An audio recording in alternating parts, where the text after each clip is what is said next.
श्वास श्वास परवास, पार्श करो मत दास को, उदासिता का दास।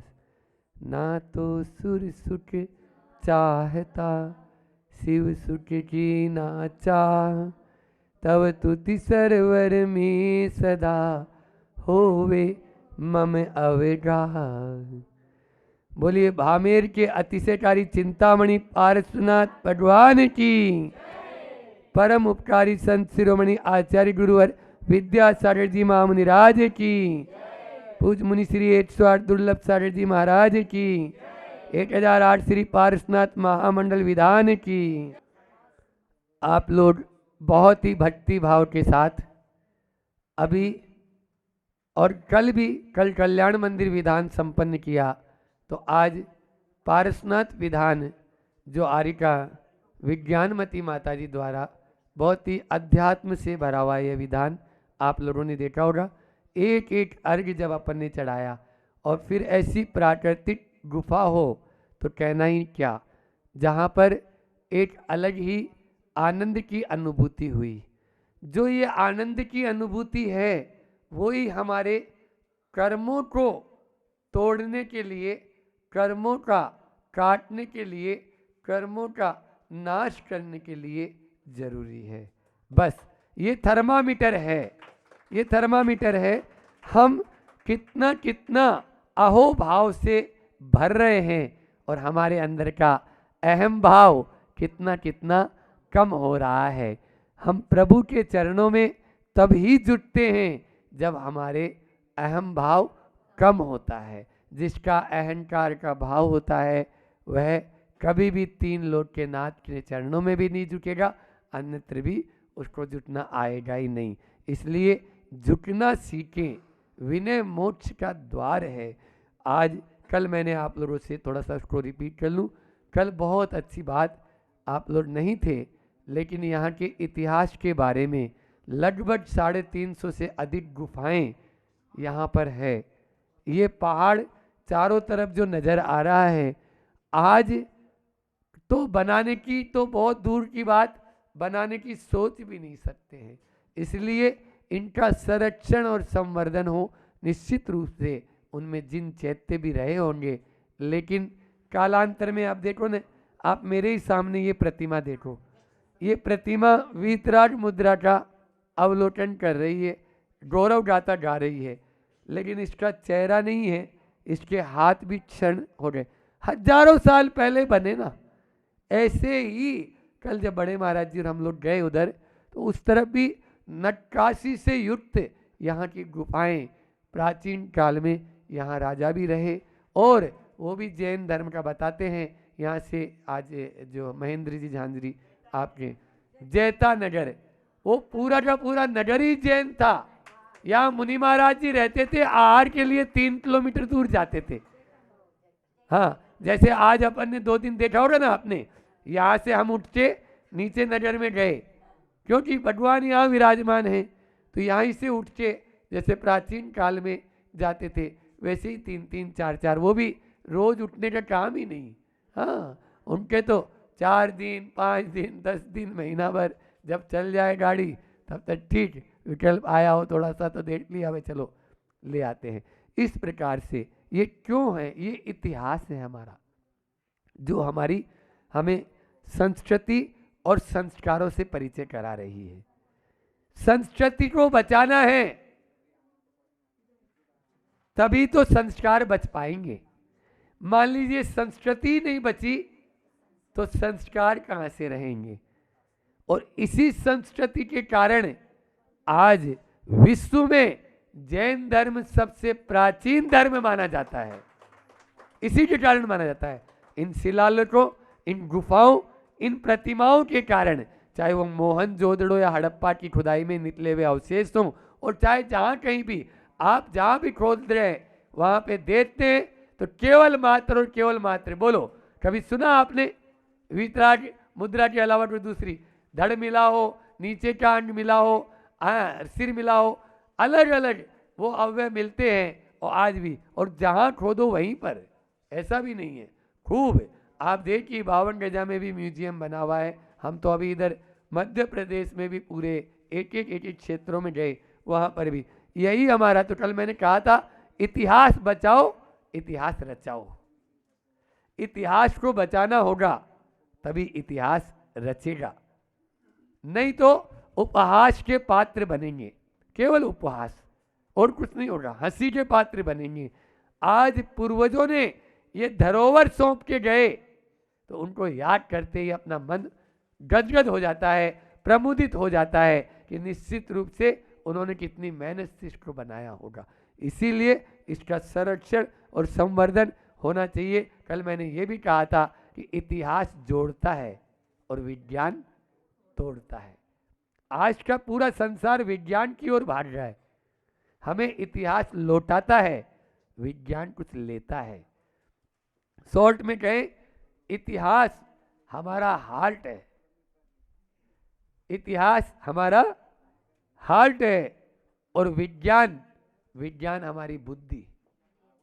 बुद्धि आप देखिए, बुद्धि हमेशा तर्क करेगी, कैंची का काम करेगी, और जो इतिहास हार्ट है वो हमेशा समर्पण, श्रद्धा और सुई का काम करेगी। सुई का काम वो जोड़ेगा, हार्ट जोड़ेगा।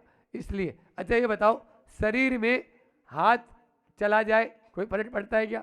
पाँव चला जाए कोई फर्क पड़ता है क्या? आँख चली गई कोई फर्क नहीं।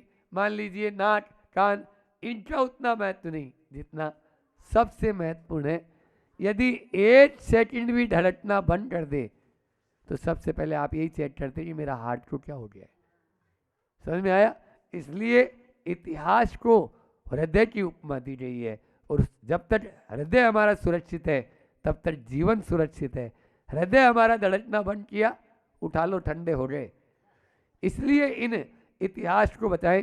भामेर की इन प्राचीन गुफाओं में जो जिनबिंब हैं, उन जिनबिंबों की सुरक्षा करना भी हमारा नैतिक कर्तव्य है। आज के दिन में आपने देखा होगा, 2 आए तो एक बार के लिए थे कि भाई एक सामायिक करेंगे, लेकिन भामेर के बाबा पारसनाथ ने कुछ ऐसा जादू चलाया और हमारे बड़े महाराज जी की कृपा कि वो रविवार आ रहा है तो भैया चलो रुक जाते हैं, क्षेत्र का कल्याण हो जाए, क्षेत्र का उद्धार हो जाए। हालांकि क्षेत्र के द्वारा हमारा कल्याण होगा, लेकिन क्षेत्र का विकास हो जाए, क्षेत्र का संरक्षण और संवर्धन हो जाए, यह भावना जब महाराज जी के हमारे भाव बने तो दोनों यहाँ रुके। भाई रविवार का दिन पारसनाथ का दिन है, और आज कमाल कर दिया, चाहे वो दिल्ली वाले अनेकान जी हों, चाहे यहाँ के अध्यक्ष जी आपके जो है सुरेश जी, फिर उसके बाद में शुरुआत महेंद्र जी, ज्ञानचंद जी, नंदुरबार वाले तो सभी हैं, कुसुम्बा वाले भी पीछे नहीं रहे। इसी प्रकार से डोंडा एचा वाले जिनके बेटे सिंगापुर और बाहर रहते हैं, वो भी, सुभाष जी भी, उन्होंने आज बहुत, यानी ये ऐतिहासिक आपने काम किया है। ऐतिहासिक यानी इतिहास की एक नई शुरुआत एक बामेर के इस पहाड़ पर होने जा रही है, नई शुरुआत। इसको चाहे वो आपके ये थे ना यहाँ के नासिक वाले जो पारस जी, वो भी थे, यहाँ के स्वागत कुसुम्बा वाले स्वागत स्वाति, इस प्रकार से अनेकों हाथों ने जब एक दूसरे से जुड़ना प्रारंभ किया तो निश्चित रूप से जो आशा थी उससे भी बढ़कर यहाँ पर कार्य हो रहा है। बस अब 4 बात करके अपनी वाणी को विराम करूँगा कि 4 बातें याद रखना। यदि इस क्षेत्र का उद्धार चाहते हैं, सभी लोग यहाँ पर बैठे हुए हैं, उन 4 बातों को गांठ बांध लो, है ना। और वो 4 बात है, सबसे पहले तो बिना दान के कभी भी कोई क्षेत्र नहीं आगे बढ़ पाता है, और बिना दान के गृहस्थ की भी शोभा नहीं है। गृहस्थ की शोभा भी तब है, दानेन ग्रही शोभते। ग्रही तभी, गृहस्थ तभी शोभा देता है जब वो दान करता है। देवेंद्र जी, इनका नाम भूल गया, सामने बैठी हुई है, ये तो अपनी हैसियत से बढ़ के, हैसियत से जबलपुर के हैं, और यहाँ अपने पास ही धुलिया में परिचय भी उस दिन हुआ था, और आज आए तो भावना अपना भी बढ़ते चले जाते हैं। ऐसे दान के 7 क्षेत्र बताए, और पुराने यदि किसी जिनालय या जीर्णोद्धार में आप दान दे देते हो तो वो 7 आपके एक साथ, यानी जो है ना आपको पुण्य मिलेगा। और वो दान के 7 क्षेत्र हैं, जिनबिंब, जिनागारम, जिन यात्रा प्रतिष्ठितम दान पूजा सुसिद्धांते लेटनम सप्त क्षेत्रियो। इन 7 क्षेत्रों में जो दान देता है वो कई गुना बढ़कर आपके पास में आएगा, भले इस भाव में आए नहीं तो अगले भाव में आएगा। दान कभी व्यर्थ नहीं जाता। आपने युद्ध के आदि के उस श्रेयांश राजा की कथा सबने सुनी है कि राजा श्रेयांश ने कभी पूर्व भाव में कोई मुनि महाराज जी की अंजलि में, बोलो ना, कोई को नहीं, सब धरे रह गए। चक्रवर्ती भरत हो अपने घर में हो, ब्राह्मी सुंदरी ब्रह्मचारिणी आओ, ब्रह्मचारिणी है तो घर में रहो। सब मरुदेवी रहो, मरुदेवी और नाभि राय अपने घर में। आहार देने के लिए सब नहीं चलेगा कि माँ है पिता है कोई रिश्वत चल जाए वहां पर। और दान तीर्थंकर की उनको उपमा देकर दान की परंपरा वहां से स्टार्ट हुई, वहां से चालू हुई। ये है अपना इतिहास। इसलिए इन क्षेत्रों में आप लोगों ने दान दिया है, निश्चित रूप से वह है। तो पहला है दान, दूसरा है प्रचार प्रसार, है ना। कोई भी चीज का प्रचार प्रसार होना जरूरी है। आज का युग जो है एक विज्ञापन का युग है, समझ में आ रहा है। बार बार आदमी जब देखता है तो फिर उसके मन में आता है कि नहीं, ये बहुत सारे ऐसे, इससे भी बता रहा हूं उन्हें, ये तो बहुत छोटी गुफा है, इससे 4-5 गुना बड़ी बड़ी गुफाएं सामने इस पहाड़ पर है। 5-5 गुना इससे बड़ी, बोलो, जिसके अंदर 1-1 हजार साधु एक साथ बैठ जाए यहाँ पर। तो ये क्षेत्र निश्चित रूप से बहुत ही अपनी एक बात जो रहा था कि भैया कोई आए और करे। और जब यहाँ पर गुरुवर के आशीर्वाद से इस तरफ आने का हो गया, जाना तो गजपंथा था, जा ही रहे हैं गजपंथा, लेकिन बामेर के पारसनाथ ने एक अलग ही। तो मैं कहना चाहता हूँ चाहे पारस चैनल चाहे जिनवाणी चैनल पे तो आएगा ही, एक अभी लगातार आपको जिनवाणी चैनल पे भी आएगा। और जो आजकल मीडिया मोबाइल आदि के, जैसे हमारे कोपर गांव वाले यहाँ बैठे हुए हैं, तो वो मोबाइल के माध्यम से भी इसकी क्लिपिंग बनाएं और इसको प्रसारित करें, विदेशों तक जाने दें। यहाँ पर तो ऐसा लगेगा कि लाइन लग के नंबर आएगा। इसलिए इस बामेर के पारसनाथ भगवान को अपन को बहुत आगे तक लेके जाना है। और इसके बाद में तीसरा है उपस्थिति। पहला क्या बताया मैंने, दान देना, दूसरा है प्रचार प्रसार, और फिर उसके बाद में उपस्थिति। ये मेन जरूरी है, चाहे वो कापन्ना वाले हो, चाहे कुसुम्बा वाले हो, चाहे दूलिया वाले हो, चाहे नंदुरबार, सबसे पास में कमेटी भी वहीं की है, सुन रहे हो नंदुरबार वाले, हाँ बहुत बढ़िया। तो उपस्थिति बहुत जरूरी है। जब तक उपस्थिति नहीं होगी तो क्षेत्र भी आपके हाथ में नहीं रहेगा। आज हम लोगों की लापरवाही से, हम तो सब अपने, अब हम भी उसमें शामिल अपने आप को कर लेते हैं, हम लोगों की लापरवाही से एक नहीं कई क्षेत्र हाथों से चले गए हैं। यदि मान लीजिए अपन थोड़ा भी छूटेंगे तो हाथ में आया हुआ रत्न आपके हाथ से चला जाएगा। बस इस रत्न को, ये कोहिनूर है, इस कोहिनूर का जितना आनंद, कोहिनूर नहीं है, यहाँ तो सम्यक दर्शन की प्राप्ति भी अनेकों जीवों को हुई है, होगी और आगे भी होती रहेगी। इसलिए उपस्थिति बहुत जरूरी है। उपस्थिति के लिए सप्ताह में 1 बार या महीने में 1 बार नियम ले लो कि महाराज जी आज आप दोनों के सामने हम नियम लेते हैं, भले ही हम महीने में 1 बार आएंगे, कोई चीज़ अच्छी मान लीजिए कैपेसिटी है और आना चाहे, हम सप्ताह में 1 बार आएंगे। यदि मान लीजिए आपका ऐसा नियम हो जाएगा, आप आएंगे, आपके साथ में 2 आदमी और आएंगे। मैं तो कहता हूँ आसपास में पिकनिक मनाने जाते हो, अभी वो सब छोड़ दो, केवल और केवल बामेर को ही अपन को देखना है कि नहीं, बस बामेर जाएंगे। जब हम जयपुर में थे तो हम आमेर जाते थे और आप लोग बामेर आ जाओ, बस इतना ही तो है। वहाँ पर आमेर है और यहाँ बामेर है, इसलिए हाँ पुरानी याद आ गई एकदम से। तो वही तो खूब आमेर के वहाँ वो बहुत ही, चाहे जल महल हो, चाहे किला हो, चाहे जयगढ़ की तोप हो विश्व की सबसे बड़ी, ये सब चीज़ें उधर ही, और मंदिर भी विशाल विशाल मंदिर भी, वहाँ उपस्थिति होना बहुत जरूरी। तो पहले क्या बताया था, दान, दूसरा प्रचार प्रसार, फिर तीसरा उपस्थिति, और चौथा है पूजा विधान। जैसा आज आपने अनुष्ठान यहाँ पे किया, ऐसे ही महीने में एक बार तो कहाँ है ये, हाँ, एक बार कोई भी गांव से बस आना चाहिए, या जो भी वहाँ के अध्यक्ष मंत्री संपर्क करके हर महीने यहाँ पर विधान होना चाहिए। एक विधान तुम्हारी ड्यूटी है, करोगे। हाँ, पार्षद विधान, पुस्तकें वगैरह जो भी सामग्री चाहिए, टेबल कुर्सी बेंच सब आ जाएगा, दरी टाट पट्टी बिछाने की सब व्यवस्था हो जाएगी। लेकिन अपन को करना तो पड़ेगा। वर्षगांठ है ना, पुण्यतिथि है, शादी की सालगिरह आदि आते हैं, इनके जन्मदिन वगैरह भी होते हैं, तो बहुत सारे अवसर अपने घर में आते हैं। तो भामेर के लिए एक आप निश्चित रूप से राशि निकाल के अलग से रखो कि नहीं, इतनी राशि तो हमें भामेर भेजना ही है। लाखों रुपए आप अलग खर्च कर रहे हो, यदि भामेर के लिए आपने निकाल दिया तो निश्चित आपका कल्याण बहुत जल्दी होगा, क्योंकि यह कोई सामान्य गुफा या सामान्य तीर्थंकर प्रभु नहीं है। आज मान लीजिए हजारों वर्ष पहले ये प्रतिष्ठित किए होंगे, और कौन के द्वारा प्रतिष्ठित हुए वो भी नहीं। मैं तो ये और कहता हूँ कि जिस प्रतिमा को, आगम में लिखा है, मैं क्या कह रहा हूँ कि जिस प्रतिमा को 100 वर्ष से अधिक यदि नमोस्तु करते रहे तो फिर उसकी प्रतिष्ठा की अलग से जरूरत नहीं है। शास्त्रों में वो स्वयं प्रतिष्ठित हो जाती है, स्वयं प्रतिष्ठित हो जाती है। ऐसा अभी यहाँ पर बहुत संभावनाएं हैं, बहुत कुछ हो सकता है। यहाँ के जो नीचे ग्रामीण जो लोग हैं उनके भी उत्थान के लिए योजनाएं बन सकती है।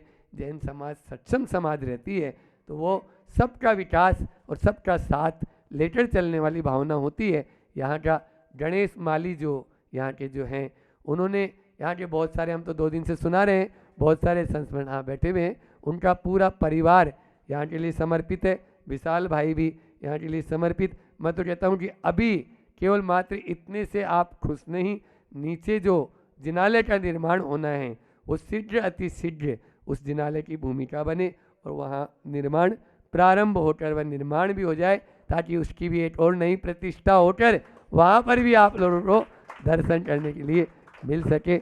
इस प्रकार से यह प्राचीन क्षेत्र में अभी आना हुआ, आगे भी जाना है।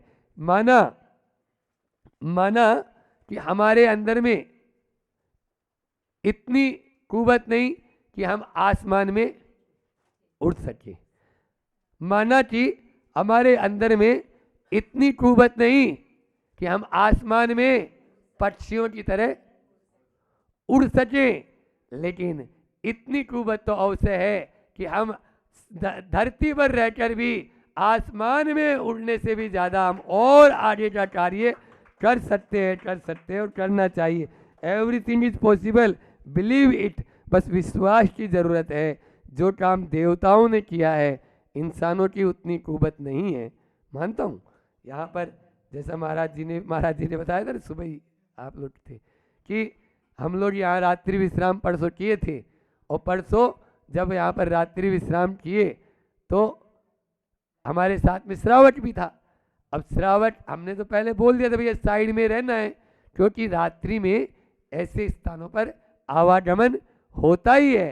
रात्रि में यहाँ पर आवाज़ भी सुनाई दी हम लोगों को, और उसके ऊपर ऐसा लगा कि साइड कोई आके कोई बैठ गया बाजू में, ऐसा उसको महसूस हुआ, तो डर गया कि एकदम से कौन आया। फिर हम लोगों ने धीरे से उसको इशारा किया, कोई नहीं, वो लोग भी पूजा भक्ति आराधना करने के लिए यहाँ पर आते ही हैं।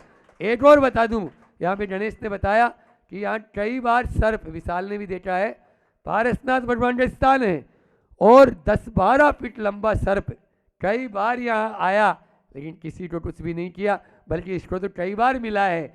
आता है, दर्शन करके चला जाता है, क्योंकि ये भी देवता के रूप में वो भी आते हैं और अपने दर्शन करके निकल जाते हैं। ऐसे क्षेत्रों पर निश्चित रूप से अनेक शक्तियाँ विद्यमान रहती है, बस उसे महसूस करने की आवश्यकता है। और हम अपने कल्याण भी तभी होगा हमारा। एकांतवासा, मैंने 2 दिन पहले बताया था इसी जगह, एकांतवासा न जगड़ा न जासा। इसलिए एकांत में जब तक हम नहीं जाएंगे तब तक हम अपने उस परम धाम को प्राप्त नहीं कर सकते हैं। नाम, काम और चाम से ऊपर उठकर धाम को प्राप्त करना है तो भामेर आ जाओ, भामेर के पारसनाथ भगवान के पास बैठ जाना, आपको उस धाम की कुछ कुछ अनुभूति होने लगेगी। आप लोगों को वह धाम प्राप्त हो, शीघ्र अति शीघ्र, जिस धाम के लिए हम सब लालायित रहते हैं, वह परम निर्वाण प्राप्त हो। इसी भावना के साथ मैं अपनी वाणी को यहीं पर विराम देता हूँ। बोलिए अहिंसा परमो धर्म की। आगम की ओर अगर ले जाएं तो बताते इस कहानी को समझ ले, सुनी तो होगी आपने, फिर भी और सुना देता हूँ मैं आपको, और अच्छे से आप सुन लो। ये जो द्वारिका आपको मालूम है जली थी, किसके माध्यम से जली थी? दीपायन मुनिराज के माध्यम से। जब वो दीपायन मुनिराज ने उस द्वारिका को जलाया था तो मात्र उनने 2 उंगली करी थी, 2 बचेंगे। कौन? तो बलराम और कृष्ण। और बलराम और कृष्ण जब वो द्वारिका जल रही थी, खूब प्रयास भी किया उन्होंने बुझाने का, लेकिन क्या बुझी? नहीं बुझी। जो होना था वो हुआ। अब वो जब आते आते वो इसी स्थान तरफ आ रहे थे, इस मांगी तुंगी के जंगल में, इस पहाड़ों में ही घूम रहे थे, और कृष्ण जी को बहुत प्यास लगती है। तो कृष्ण जी को जब बहुत प्यास लगती है तो गर्मी से आकुल व्याकुल हो जाते हैं, तो कहते हैं भैया अब नहीं चलते बन रहा है आगे, अब तो मेरे लिए पानी लेके आओ आप, अब मेरी हिम्मत नहीं है। सोचो। तो बलराम ने कहा, यहीं छोटे भाई से कहा कृष्ण से, ये पेड़ है, इस पेड़ के नीचे तुम बैठो, मैं देखता हूँ कहीं ना कहीं तो होगा। सोचो, वो नारायण जिसने सब पे राज किया था, लेकिन स्थिति कर्म आज दरिद्र नारायण बन गए, वो पानी तक नहीं मिल रहा है। और वहाँ पेड़ के नीचे वहाँ पर जब लेटे थे, और जब लेटे थे तो जरत कुमार शिकार खेलने आया, और शिकार खेलने आया और उसे लगा पाँव के पद्म चिन्ह से लगा कोई हिरण है, हलचल है, और तीर चला दिया। और तीर चलते ही क्या हुआ? वो कृष्ण जी को ला जाकर लग गया। और जब आवाज़ आई तो वहाँ पहुँचे जरत कुमार, और जरत कुमार ने देखा, ओ हो ये तो कृष्ण जी है, मैंने क्या कर लिया। और जो नेमिनाथ भगवान ने कहा था वो सत्य हुआ। नेमिनाथ भगवान की वाणी थी कि तुम्हारे माध्यम से ही जो है कृष्ण जी की मृत्यु की। आने वाले तीर्थंकर है, पूज्य हैं, वंदनीय हमारे लिए। आज अपन ने पुण्यवाचन में जो किया था ना, तो वो कृष्ण जी हैं, आने वाले भगवान बनने वाले हैं। लेकिन अभी तो उनको इस प्रकार मानो, वो खूब उन्होंने, कृष्ण जी उस वक्त क्षमा याचना करी, उस बाण को निकाला भी, लेकिन अब वो तो चल चुका था। चलने के बाद तो कुछ हो नहीं सकता, हो भी नहीं पाएगा। और उस वक्त जो बलराम थे, वो बलराम पानी लेने गए थे, और जब पानी लेने गए चारों तरफ पानी नहीं मिला। परेशान थे कि कहीं तो कुछ मिल जाए, कहीं तो कुछ मिल जाए, कहीं तो कुछ मिल जाए। लेकिन जो अच्छे व्यक्ति होते हैं ना, आचार्य श्री जी बार बार बोलते हैं कि उनकी वैयावृत्ति करने के लिए, उनकी सेवा करने के लिए ऊपर से देवलोग आते हैं। तो ऐसे ही हुआ। बलराम जो थे, अब वो चिंतित थे, आकुल थे, व्याकुल थे। उधर ऊपर सिंहासन कंपायन हुआ, पूर्व में उन्होंने उपकार किया था किसी पर, वो देव जाकर बन गया, सिद्धार्थ नामक देव बना। जब उसे पता चला कि नीचे बलराम परेशान है, वो तुरंत आए अपनी विद्या के माध्यम से। उन्होंने वही डोंगरिया जो गुफा है जिसमें भगवान विराजमान में, उसका निर्माण किया, और उसमें पानी ही पानी भरा। और फिर धीरे से वो उस जो बलराम थे उसी गुफा के अंदर घुसे।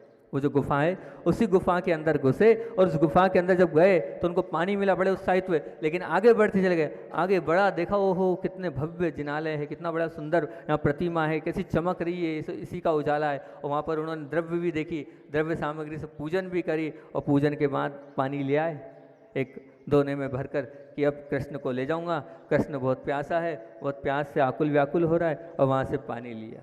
वो पानी लिया, मतलब कुल मिलाकर आप वहाँ पहुँच नहीं सकते। वो देव पुनीत चैत्यालय है, वो देव पुनीत चैत्यालय, अच्छे वहाँ तक नहीं जा सकते हैं। अब वो वहाँ से लेके आए, लाने के बाद तो अब जब आए थे, आपको आगे का तो मालूम है, जब वहाँ आए, आने के बाद जब देखा जरत, वहाँ स्थिति ये थी, उन्होंने कहा ये हाल किसने बनाया?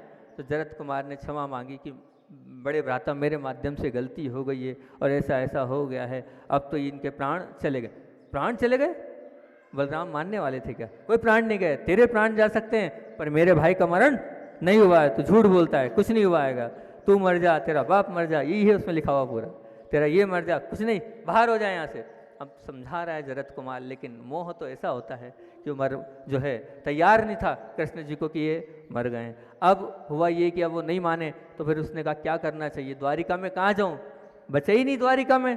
तो उसे याद आया कि चलो पांडवों के पास, तो पांडवों के पास गया और जाने के बाद गया, लेकिन इधर जो थे बलराम जी कृष्ण जी को कंधे पे लिए लिए घूम रहे हैं, लिए लिए घूम रहे हैं, और जो पानी था वो पानी पिला रहे हैं। अच्छा मैं लेट हो गया इसलिए नाराज है, ले खा ले। अच्छा खाएगा नहीं, नींद आ रही है, कोई बात नहीं, सो जा, थक गया होगा, तू सोया है, तू सोया। इस प्रकार से कहते हैं 6 महीने तक, पूरा 6 महीने तक कंधे पर लटकाते लटकाते।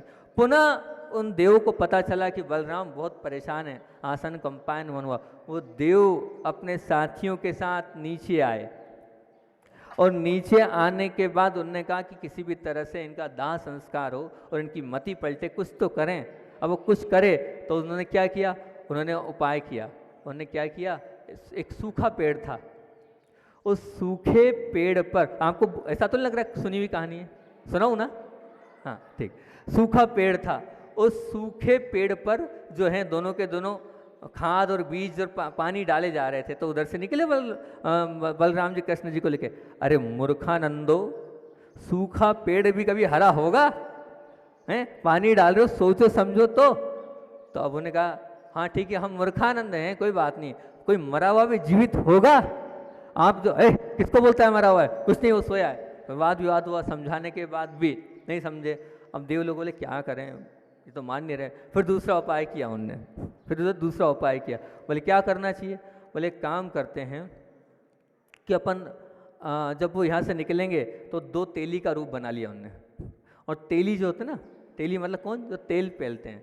तो आपस में बात करने लगे, बोले एक काम करना है, आज शाम तक 2-3 पीपे तेल चाहिए अपने को, और तुम जाओ और रेत ले आओ, उस रेत को अपन इसमें डालेंगे घानी में, और तेल ही तेल हो जाएगा। आज 3 पीपे से कम तेल नहीं निकालना। हाँ बोले ठीक है। वो रेत लाते हैं और ढेर लगाते हैं, और बोले देखो इसमें 2-3 तेल, वहीं उनके सामने बात करते हैं। तो वो बोलते हैं अरे कभी रेत से भी तेल निकला है क्या? कौन बोलते हैं?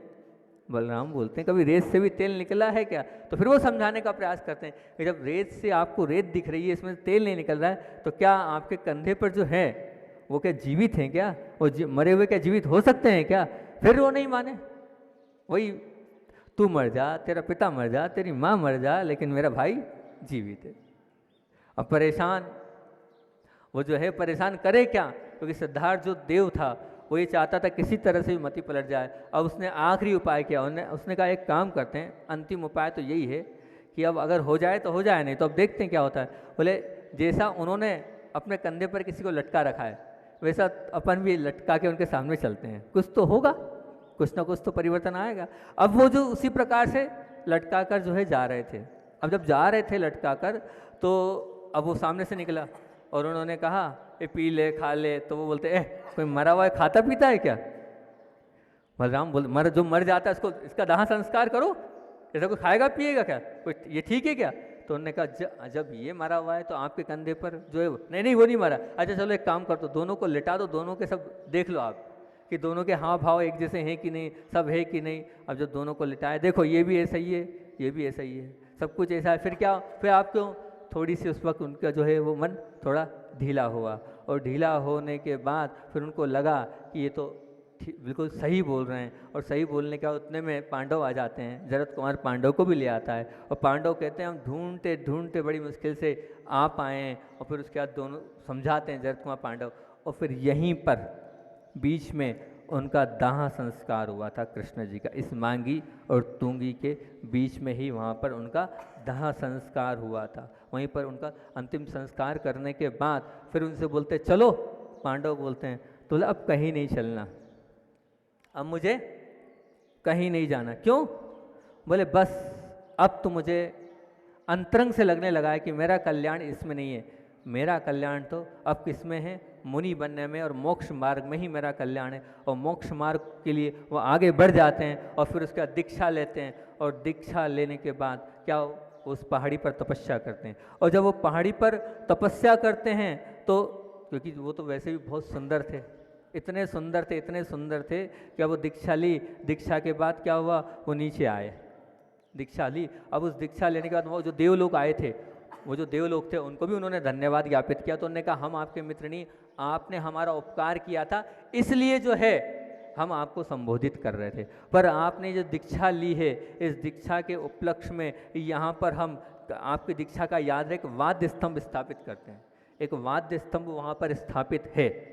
अब वो वाद्य स्तंभ तो जो पुण्यशाली होगा ना, वो अभी आगे बताऊंगा, बहुत सारे आगे बात बताऊंगा। वो जो पुण्यशाली है वो इसकी आवाज़ को सुन सकता है। बहुत सारे हैं जिन्होंने सुना है। बोले ये वाद्य स्तंभ आपकी दीक्षा के उपलक्ष्य में यहाँ पर कर रहे हैं। अब उसके बाद जब वो आहार पे आए तो यहीं पर एक जेतापुर नाम का गाँव हैगा, जो पूर्व में जेतापुर था।